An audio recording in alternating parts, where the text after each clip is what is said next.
पाक्षिक पत्र बहिष्कृत भारत अग्रलेख शुक्रवार दिनांक 22 एप्रिल 1927.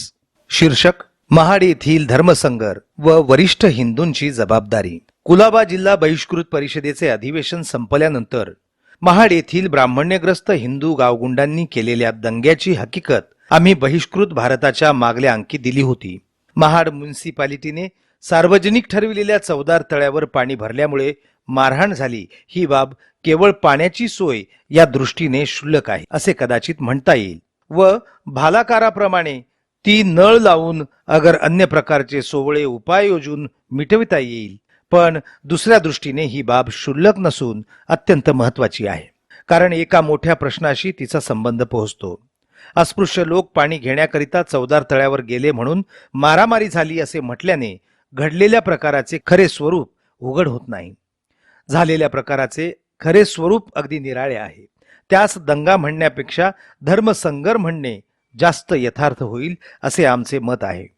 कारण हिंदू समाजाचे घटक व हिंदू धर्माचे अनुयायी या नात्याने इतर हिंदू जातींच्या मानाने आपण सारख्या योग्यतेचे अधिकारी असून आपले हक्क सारखे आहेत किंवा नाहीत हे ठरविण्याविषयीचा प्रश्न या पाणी प्रकरणाच्या मुळाशी होता हे खास. या प्रश्नास महाड येथील वरिष्ठ हिंदूंनी धिंगाणा करून नकारार्थी उत्तर दिले हे आता जगजाहीर झाले आहे. वरिष्ठ हिंदूंच्या या दुष्ट वर्तनाचा आम्हास तरी मोठा अचंबा वाटतो. इतर देशात अशा प्रकारचे धर्मसंग्राम झाले नाहीत असे नाही, परंतु ते सर्व विचारभेदामुळे झाले होते. या देशात वैदिक धर्मानुयायी व बौद्ध धर्मानुयायी तसेच युरोपात हिदन व ख्रिस्ती व महम्मदी यांच्यामध्ये जी धर्मयुद्धे वेळोवेळी झाली त्यांना उभय धर्मातील विचारभेदच कारणीभूत झाला होता.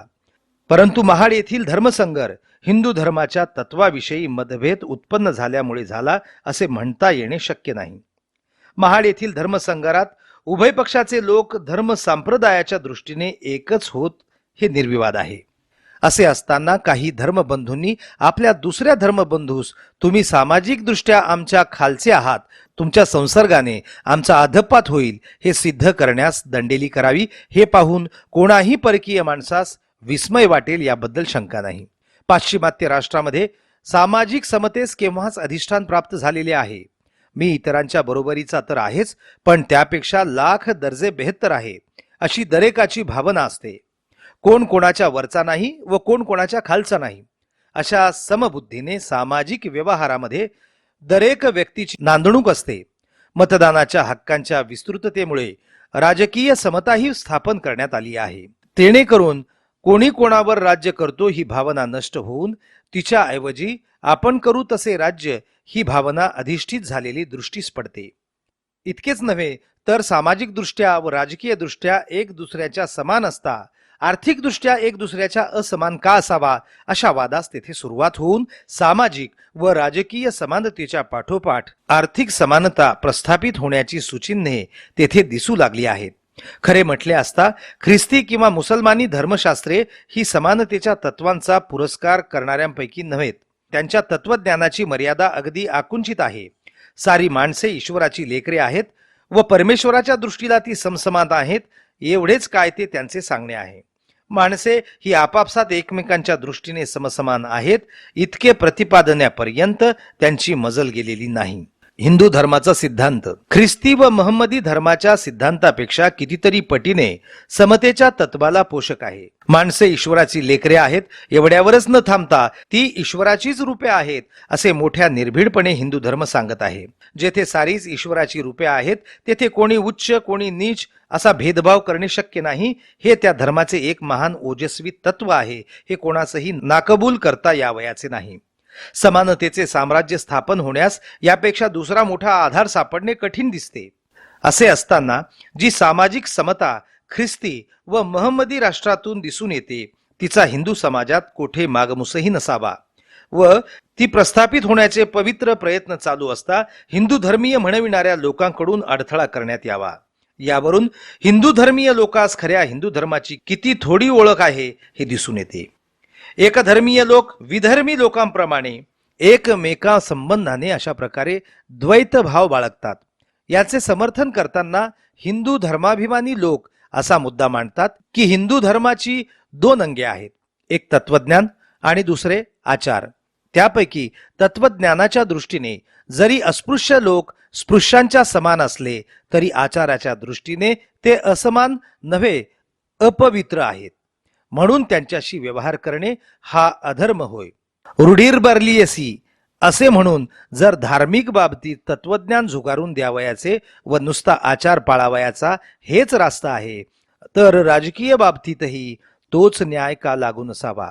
राणीच्या जाहीरनाम्यातील तत्वे अंमलात आणणे अशक्य आहे असे जर एखाद्या कर्जन साहेबासारख्या कट्टर साम्राज्यवाद्याने म्हटले असता, जे लोक संतापून नुसती तत्वे काय चाटावयाची आहेत अशी हाकाटी करून नंगानाच नाचण्यास कमी करीत नाहीत, त्याच लोकांनी आचारात्मक धर्माला प्राधान्य देऊन वेदांत उर्फ तात्विक धर्म व्यवहाराला उपयोगी नाही असे म्हणावे, हा निर्लज्जपणा नव्हे काय. धर्माची वरीलप्रमाणे दोन अंगे आहेत हे मत जरी मान्य केले तरी कोणत्याही धर्माचा आचारात्मक भाग त्या धर्माच्या तत्वज्ञानावरच अधिष्ठित असला पाहिजे हे विसरता कामा नये. तसे जर नसेल तर त्या धर्माला अंतिम ध्येय नाही असेच म्हणावे लागेल. समाजाचा आचारात्मक धर्म जर त्या समाजाच्या विचारात्मक धर्माच्या नांगरास जखडलेला नसेल तर तो समाज होकायंत्राशिवाय समुद्रात लोटून दिलेल्या एखाद्या जहाजाप्रमाणे कोठे वाहत जाईल व कोणत्या खडकावर आदळेल याचा नेम नाही. या न्यायाने पाहता वेदांतात जर नीतीचे व धर्माचे सिद्धांत सांगितलेले आहेत, व्यवहारात जर नीतीची व धर्माची आवश्यकता असेल तर वेदांत धर्म व्यवहारोपयोगी नाही असे म्हणण्याऐवजी तो व्यवहारोपयोगी करण्याचे धैर्य या दुबळ्या लोकात नाही असेच म्हटले पाहिजे. आम्ही असे म्हणत नाही की धर्मातील आचार व विचार यांचा नेहमीच मिलाफ झालेला असतो. कधी कधी त्यांच्यात फारकत झालेली नजरेस येते, परंतु जेव्हा धर्माचे आचार त्या धर्माच्या विचारांशी विरोधी असतील तेव्हा तेव्हा धार्मिक आचारामध्ये फेरबदल करून ते धार्मिक विचारांशी सुसंगत करून घेणे अत्यंत आवश्यक असते. खुद्द टिळकांनी एके ठिकाणी म्हटले आहे की आचारात्मक हिंदू धर्माचे जे लक्षण वर दिले आहे त्याखेरीज धारणात धर्म यथोभ्युदय निश्रेयस सिद्धीस धर्म अशी हिंदू धर्मशास्त्रकारांनी स्वीकारलेली धर्माची जी दुसरी तत्वे आहेत, तदनुकूल आचारात फेरफार करण्याचा हिंदू धर्मातील शिष्टांस हिंदू धर्मशास्त्रकारांनी जो अधिकार दिलेला आहे आणि हा अधिकार शास्त्रोक्तरित्या बजावून स्वतःच्या उदाहरणाने परंपरागत आचारात शिष्ट जो काही फरक करतात तो लोकांस मान्य होऊन पुढे तो परंपरागत धर्माचाच एक भाग होत असतो. आमच्या इकडील ब्राह्मण्यग्रस्त लोकांच्या मनाला टिळकांच्या मताचा मोठा धीर वाटतो, म्हणून आम्ही टिळकांच्या नावाचा मुद्दाम उल्लेख केला आहे. खरे म्हटले असता या बुद्धिवादाला कोणाचाच आधार नको, इतका तो यथार्थ आहे. तसे जर नसेल तर प्राचीन आचारास कवटाळणे हाच धर्म होऊन बसेल व जे आचार श्रेयस्कर नसतील ते केव्हाच लुप्त व्हायचे नाहीत. मग अस्पृश्यतेसारखे अतिनिंद्य घोर रिवाज अनादिसिद्ध एवढ्याच कारणावरून अबाधित चालू राहतील. परंतु हा नवा आचार धर्म कोणी घालून द्यावयाचा? तो शिष्ट लोकांनी घालून द्यावयाचा आहे असे आमचे मत आहे व ते टिळकांचेही होते हे वर दिलेल्या उतार्यावरून उघड होत आहे. तेव्हा या लोकांनी महाडच्या प्रसंगी काय केले असा साहजिकच प्रश्न उद्भवतो. आम्हास असे वाटते की तोंडाने मनुष्य ईश्वराचे रूप आहे असे म्हणावयाचे व मनाने मात्र तो अमुक एका जातीत जन्मल्यामुळे त्यास अपवित्र मानावयाचे, हा हिंदू धर्मावर येणारा दांभिकपणाचा आरोप नाहीसा करण्यास या शिष्ट लोकांनी प्रयत्न करावयास पाहिजे होता. अस्पृश्यांचा धिक्कार करून आपल्या उज्ज्वल धर्माला काळीमा लावणाऱ्या पापाचरणी धर्मवेड्या लोकांच्या असल्या अधम कृत्यापासून परावर्तन करणे हे त्यांचे कर्तव्य होते. हिंदू समाजाची भरती अजिबात बंद झाली असून त्याला सारखी ओहोटी लागली आहे. हे उघड्या डोळ्यांनी पाहत असता हिंदू धर्मात आहेत त्यांचा छळ करून लोक विग्रह करण्याचे दुष्ट प्रयत्नास आळा घालून त्यांना न्यायाने व समतेने वागून लोकसंग्रह करण्याचा धडा या लोकांनी अशा वेळी घालून देणे अवश्य होते. यास कोणी ना म्हणेल असे वाटत नाही, पण या शिष्ट म्हणविणाऱ्या मतिमंद लोकांनी यापैकी एकही गोष्ट केली नाही. उलट आपले कर्तव्य बजाविण्याची वेळ आली असताना जाणून बुजून शिंगे मोडून वासरात शिरण्याचा नीच प्रयत्न त्यांनी केला. अस्पृश्यांनी पाणी घेतल्यामुळे कलह करण्यावरच त्यांनी ही गोष्ट थांबविली असती तर आम्हास त्याचे फारसे वाईट वाटले नसते. आम्हाला ज्या गोष्टीचा विशेष संताप आला आहे ती या शिष्टांनी तळ्याची शुद्धी करून प्रतिगामी धोरणांचे अवलंबन केले. अस्पृश्य लोक निधड्या छातीने तळ्यावर जाऊन आपल्या देहाची पवित्रता सिद्ध करून देण्यास प्रवृत्त झाले असता तळ्याची शुद्धी करण्यात येऊन अस्पृश्य हे अपवित्र आहेत व त्यांचा संसर्ग झाल्याने भ्रष्टाचार होतो याचा कायमचा ठसा मारावा हाच त्यांच्या शुद्धी समारंभाचा उद्देश होता हे उघड आहे. शुद्धी समारंभ करणाऱ्या या पाजी लोकांनी अस्पृश्य लोकांची बदनामी केली आहे असे म्हणावयास काहीच हरकत नाही व या बेगुमानपणे बदनामी करणाऱ्यांवर कायदेशीर इलाज का करू नये असाही प्रश्न उद्भवतो. पण ती गोष्ट बाजूस ठेवली तरी शुद्धी करणाऱ्यांनी एक गोष्ट सिद्ध करून दिली आहे ती ही की अस्पृश्यांनी मुसलमान झाल्यास भ्रष्टाचाराचा प्रश्नच उरणार नाही. कारण मुसलमानांनी पाणी भरले असता भ्रष्टाचार होत नाही याची साक्ष चालू वहिवाट देत आहे. या कृत्यास धर्मद्रोहाखेरीज दुसरे कोणते नाव द्यावे हे आम्हा सुचत नाही. शुद्धी करून परधर्मात गेलेल्यांना हिंदू धर्मात परत आणण्याची एका हाताने खटपट करावयाची व दुसऱ्या हाताने स्वधर्मात असलेल्यांना चीड आणणारे वर्तन करावयाचे हे काही शुद्धीवर असलेल्या माणसांचे लक्षण नव्हे. स्वामी श्रद्धानंद यांच्या जीवित कार्याचे हे स्मारक नसून त्या थोर पुरुषाने आरंभिलेल्या कार्याचा विचका आहे असे आम्हास वाटते. शुद्धी संघटन चळवळी संबंधी आमचे असे मत आहे की हिंदू लोकांना आजच्या काळी शुद्धीपेक्षा संघटनेचीच विशेष जरुरी आहे. शुद्धीने संख्याबल वाढेल हे खरे, पण आज जेथे तेथे हिंदूंना मुसलमानांपुढे हार खावी लागत आहे. याचे कारण हिंदू अल्पसंख्याक आहेत म्हणून नव्हे, बल हे नेहमीच संख्येवर अवलंबून असते असे नाही. आमच्या मते खरे बल निश्चयात आहे, समुच्चयात नाही. ज्या लोकांचा एक निश्चय झाला मग ते अल्पसंख्याक जरी असले तरी कोणत्याही प्रसंगी ते सहसा डगमगणार नाहीत. मुसलमानांचे बल जरी कशात आहे याची चौकशी केली असता हेच सिद्ध होत आहे की त्यांचे बल समुच्चयात नसून ते निश्चयात आहे. हे म्हणणे जर यथार्थ असेल तर शुद्धीपेक्षा संघटनेचीच हिंदू समाजास विशेष जरुरी आहे हे निर्विवाद आहे. आता हिंदू जनतेचा एक निश्चय व्हावा असा जर संघटनेचा अंतिम हेतू असेल तर तालीम आखाडे इत्यादी बाह्योपचारांनी कार्यसिद्धी व्हावयाची नाही. ज्या जातीभेदामुळे व अस्पृश्यतेमुळे हिंदू समाजाची संघशक्ती क्षय पावली आहे, परस्पर विषयक आपलेपणा नष्ट झाला आहे, एका जातीचे हितसंबंध दुसऱ्या जातीशी विरोधी झाले आहेत, तो जातीभेद व ती अस्पृश्यता नष्ट झाल्याखेरीज एक निश्चयात्मक बलसंवर्धनाचे कार्य घडून येणार नाही. पण तो जातीभेद व ती अस्पृश्यता नष्ट करण्याऐवजी जाती जातीतील फूट व दुही कायम ठेवून संघटना करण्याऐवजी विघटना करण्यात येत आहे. हे महाड येथील घडलेल्या प्रकारावरून दिसून येते. ही हिंदू धर्मावरील आणीबाणीची वेळ असताना या शिष्ट लोकांनी जे निंद्य व बेजबाबदारपणाचे वर्तन केले त्याबद्दल आम्हास मुख्यत्वे जे लिहावयाचे आहे ते हेच की अशा प्रकारच्या होणाऱ्या दंग्यात विशेषतः ब्राह्मणेतर लोकच प्रामुख्याने भाग घेतात अशी नेहमीची गत आहे. याचा अनुभव आम्हास महाड येथे प्रत्यक्ष पाहावयास मिळाला. यांनी महाड येथे मारामारी केलीच, पण यांच्या जातभाईंनी गावोगाव अस्पृश्यांचा सारखा छळ चालविलेला आहे. हे आमच्याकडे येत असलेल्या बातम्यावरून उघड होत आहे. हे लोक इतके आडमुठे असतात की मारहाण करण्यास व बायकांची विटंबना करण्यास त्यांना काहीच वाटत नाही. असमानतेचे उच्चाटन करून समानतेच्या पायावर हिंदू समाजाची रचना करण्याकरिता अवतार घेतलेल्या ब्राह्मणेतर पक्षात समाविष्ट असलेल्या जनतेच्या हातून असे नीच वर्तन घडावे हे त्या पक्षाच्या उज्ज्वल तत्वांना काळीमा लावणारे आहे असे आमचे स्पष्ट मत आहे. ब्राह्मणेतर पक्षासंबंधाने आमचे विचार आम्ही स्वतंत्रपणे मांडणार आहोत. त्यावेळी त्या पक्षाच्या जबाबदारी संबंधाने आम्हाला जे काही लिहावयाचे आहे ते आम्ही लिहूच.